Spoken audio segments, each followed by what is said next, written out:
Before I joined, life felt like such a consistent battle. Every morning I woke up with a tightness deep in my chest. My anxiety was just a constant storm just swarming around me, and I just felt like there was no escape, and it was just kept trapping me in. My home life was complex. I lived with my dad.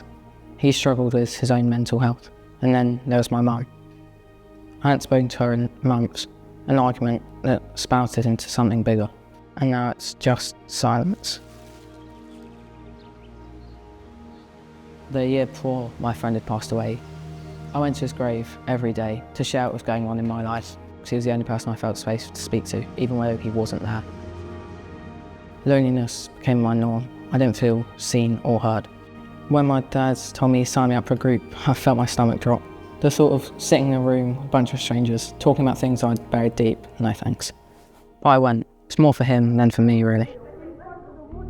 As soon as I walked in through the door, I looked around and looked to the furthest seat I could sit in, and I went hood up, no armour to the world. The youth worker came up to me, and they didn't push me to speak. They said I can join in wherever I want. They didn't tell me to pull my head down. The youth worker told us about a grounding technique. It was counting down from 5. It was 5 things you can see, 4 things you can touch, and so on. And all of a sudden, I started reaching up and pulled my head down. No one looked. No one was staring at me. I felt safe. So we had a session on anger, and someone else had started talking about how they'd fallen out with one of their parents. And it made me start to think that maybe it wasn't over for me and my mum. So then that same weekend, I messaged her, just a simple message, just hey, just to see what would happen. I feel that makes things begin to shift. I told him about my friend who had passed away last year. He was the only person I ever really felt safe speaking to. And then this habit began to change.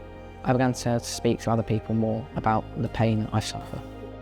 After these Kintsugi Hope Wellbeing Groups, I was a completely different person to what I was before.